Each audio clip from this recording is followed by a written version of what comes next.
गौले बाट खेतवा के माटिया आई गईले कटनी हो राम। गोरिया के माथवा पे धनवा के बोझिया ओई पे गोरी कैले बा सिंगार।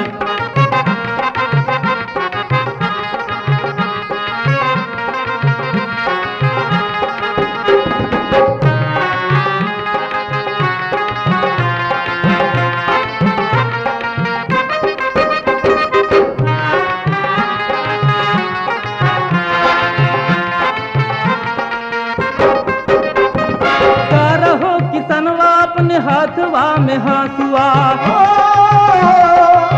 रहो किसनवा अपने हाथवा में हंसुआ गीत गाव काटनी के गाव रे किसानवा हाथ में हंसुआ धैले बाटे निशानिया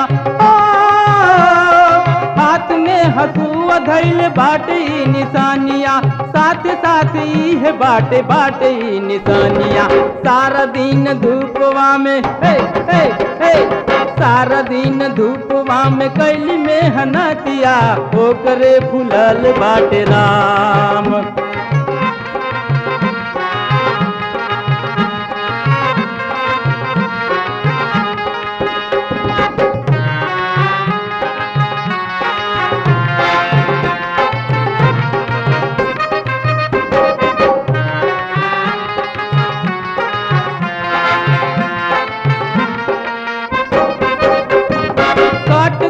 धानवा त खेत में बिछौल बा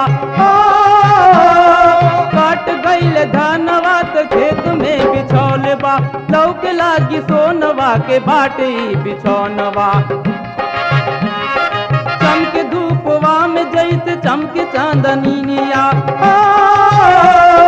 चमके धूपवा में जैसे चमकेला चंदनिया सूख गईल बांध हो बांध रे सजनिया मस्ती में चल आइल लेके बैल गाड़िया लाद देली ओई के लेके द्वार।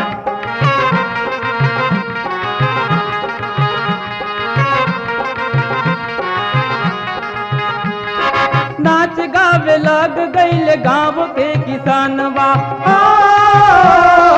नाच गावे लग गईल गाँव के किसानवा लक्ष्मी से चमके लागे घर के कोठरिया पोचवा में ताव देवे लागले किसानवा गीत गावे अपने ही दाम।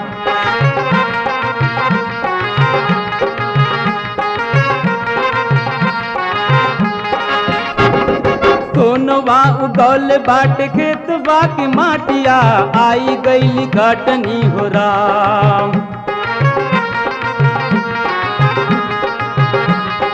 गोरिया के माथवा पे धानवा के बोझिया ओई पे गोरी कैले बा सिंगार।